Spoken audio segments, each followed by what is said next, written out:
Hello friends, അപ്പോൾ രാവിലെ നിന്ന് ഒരു സ്ഥലം വരെ പോകാനുണ്ടായി. അപ്പോൾ ക്ലീനിങ് പരിപാടിയെല്ലാം ഒന്നാക്കിയിട്ട് വെച്ചെങ്കിൽ പോയിട്ട് വന്നിട്ടേക്ക് പിന്നെ നമുക്ക് പണി ഉണ്ടാവില്ലല്ലോ. അങ്ങനെ അതെല്ലാം റെഡിയാക്കിയിട്ട് വെച്ചിട്ട് പോകാമെന്ന് വിചാരിച്ച്. അപ്പോൾ കുറച്ചധികം ഫാനെല്ലാം പൊടി പൊടിച്ചിട്ടുണ്ടായി. അങ്ങനെ അത് കുറച്ച് തോർത്തിട്ട് അത് അങ്ങനെ റെഡിയാക്കിയിട്ട് വെച്ച്. 2 ദിവസം കൂടുമ്പോൾ ഇങ്ങനെ പൊടി പൊടിച്ചിട്ടിരിക്കും. എത്ര തോർത്തെങ്കിലും ഇപ്പം ശരിയാകുന്നില്ല. ഭയങ്കരമായിട്ട് പൊടി പൊടിക്കുന്നു. എന്ത് കാരണമെന്ന് അറിയുന്നില്ല. കാലാവസ്ഥൻ്റെതായ എന്ത് കാരണം ഭയങ്കരമായിട്ട് പൊടി പൊടിക്കുന്നു. അങ്ങനെ അതെല്ലാം ഒന്ന് ക്ലീനാക്കിയിട്ട് വെച്ചിട്ട് പിന്നെ അടിക്കാൻ, തോർത്താൻ, ബാത്റൂം കവാൻ അങ്ങനെ ചെറിയ ചെറിയ പരിപാടിയെല്ലാം ഉണ്ടായി. അങ്ങനെ അതെല്ലാം ക്ലീനാക്കിയിട്ട് വെച്ചിട്ട് പോകാമെന്ന് വിചാരിച്ച്. അപ്പോൾ വന്നെങ്കിൽ പിന്നെ റെസ്റ്റ് എടുക്കാൻ, പോയിട്ട് വന്നിട്ട് പിന്നെ അങ്ങനെ പണിയെടുക്കാനൊന്നും നമുക്ക് കഴിയുന്നില്ലല്ലോ. അപ്പോൾ ഇന്ന് എൻ്റെ മക്കളെ സ്കൂളിൽ സാറ് ഹജ്ജിന് പോകുന്ന പരിപാടി. അപ്പോൾ സാറ് എല്ലാവരെയും സ്കൂളിൽ വിളിച്ചിട്ട് പാരൻസിനെയും ഫാമിലീനെയും ഫ്രണ്ട്സിനെയും എല്ലാവരും സ്കൂളിൽ വിളിച്ചിട്ട് കഴിക്കാമെന്ന് വിചാരിച്ചു. അപ്പോൾ സാറ് ഏറ്റവും കൂടുതൽ സമയം സ്പെൻഡ് ആക്കുന്നത് സ്കൂളിലല്ല. അങ്ങനെ സാറ് എല്ലാവരെയും വിളിച്ചിട്ട് സ്കൂളിൽ ഇന്ന് പരിപാടി നടത്തുന്നത്. അപ്പോൾ അങ്ങനെ അവിടെ പോകാനുണ്ട്. അപ്പോൾ ഫസ്റ്റ് നാത്തൂൻ്റെ അടുക്ക് പോയിട്ട് അവിടുന്ന് പോകാമെന്ന് വിചാരിച്ച്. 1 മണിക്ക് പരിപാടി സ്റ്റാർട്ടാക്കുന്നത്. അങ്ങനെ പണിയെല്ലാം ഒരുക്കിയിട്ട് പോകാൻ വേണ്ടിയിട്ട് റെഡിയാണ്. അപ്പോൾ ഞാൻ പണിയെല്ലാം റെഡിയാക്കിയിട്ട് രാവിലെ ഒരു 10:30 ആകുമ്പോൾ പുരയിൽ പോയി നാത്തൂൻ്റെ പെരക്ക്. അങ്ങനെ പിന്നെ അവിടെ കുറച്ച് സമയം നാത്തൂൻ്റെ പെരക്കെത്തി. ഫസ്റ്റ് നാത്തൂൻ്റെ പെരൻ്റെ ഉള്ളിലേക്ക് കയറുന്നതിന് മുമ്പ് ഫുള്ള് ചുറ്റിലേക്ക് കറങ്ങി. നാത്തൂന് ചെടി നടുന്നത്, പിന്നെ ഗാർഡനിങ് എല്ലാം ഇഷ്ടം. അങ്ങനെ അതെല്ലാം നോക്കും ഞാൻ പോയിട്ട് ഫസ്റ്റ്. അപ്പോൾ തോർത്തിട്ടായിട്ട് പിന്നെ ബാത്റൂമെല്ലാം കഴിച്ച് റെഡിയാക്കിയിട്ടായിട്ട് പിന്നെ മക്കളെല്ലാം ഒരുക്കിയിട്ടായിട്ട് പോയി.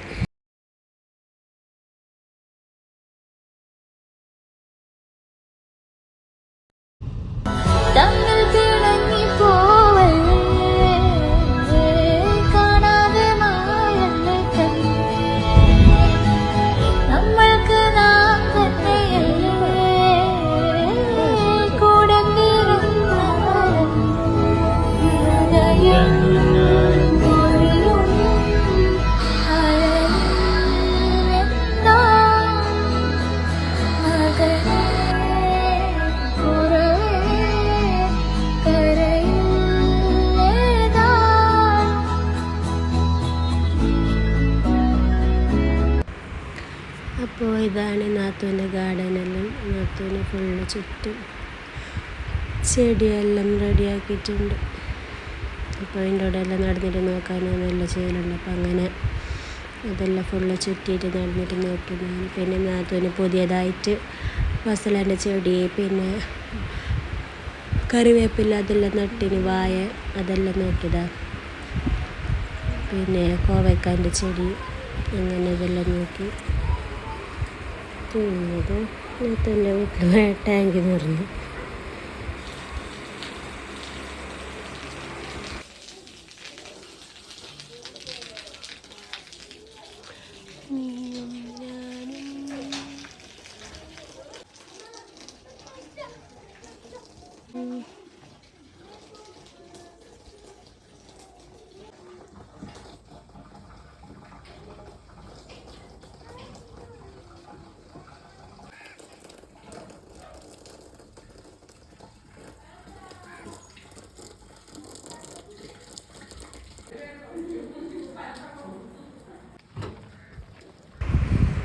അങ്ങനെ 1 മണിയാകുമ്പോൾ റിക്ഷ വരാൻ ചൊല്ലിയിട്ട് ഞാൻ 2 നാത്തൂനും പിള്ളേരും പിന്നെ സ്കൂളിലൊക്കെ പോയി. നാത്തൂൻ്റെ പുരയിൽ നിന്ന് ഒരു റിക്ഷയ്ക്ക് ഒരു 50 രൂപ കൊടുത്തെങ്കിൽ എത്തുന്ന സ്ഥലം സ്കൂളിൽ കാണുന്നത്. അങ്ങനെ അടുത്തേക്ക് പോയി. അപ്പോൾ അവിടെ ബിരിയാണിയും പിന്നെ വെറും ചോറ്, പിന്നെ പരിപ്പ് കറി, കച്ചമ്പർ, വെള്ളം, പിന്നെ ആടിൻ്റെ കറി അങ്ങനെയെല്ലാം ഉണ്ടായി. അപ്പോൾ ഫസ്റ്റ് പോയപ്പോൾ തന്നെ വത്തക്കാരൻ്റെ സർവത്ത് കിട്ടി. അങ്ങനെ മോൾക്ക് കുടിപ്പിച്ച്. പിന്നെ സാറിൻ്റെ ഉമ്മ ഉണ്ടായിരുന്നു, സുഖമില്ല. അപ്പോൾ അവിടെ കട്ടിൽ കൊണ്ട് എടുത്തിട്ടുണ്ട്. അങ്ങനെ അത് നോക്കിയിട്ട് വെച്ച് ഞങ്ങൾ എല്ലാവരും ചോറ് വയ്ക്കാനിരുന്നു. പിന്നെ ചോറ് വെച്ച് പിന്നെ നല്ല പായസം ഉണ്ടായിരുന്നു. അങ്ങനെ അതും കുടിച്ച് പിന്നെ എൻ്റെ കുഞ്ഞിമണ്ടായത് കുഞ്ഞ് അതെല്ലാം തിന്നിട്ട് എല്ലാവരും ഒന്നിച്ചിട്ട് തിരിച്ചിട്ട് വന്നു. അങ്ങനെ നേരെ തിരിച്ചിട്ട് നാത്തൂൻ്റെ പെരക്കന്നെ പോയി. അവിടുന്ന് പിന്നെ ഒരു ഐസ് വാങ്ങി തിന്നു. പിന്നെ ഈവനിങ് ആകുമ്പോൾ പെരക്ക് വന്നു. അപ്പം എൻ്റെ നാത്തൂൻ്റെ മോൻ്റെ പെണ്ണ് ബോംബെയിലേക്ക് പോയിട്ടുണ്ടായി. അപ്പോൾ അത് അവൾ കൊടുന്ന സാധനം ഇതെല്ലാം ഞങ്ങൾക്ക് സർപ്രൈസായിട്ട്. അപ്പം അങ്ങനെ അതും കിട്ടി. പിന്നെ ഞങ്ങൾക്ക് എല്ലാവർക്കും ചൂര സെറ്റ്, പിന്നെ അടുത്ത മാങ്ങ,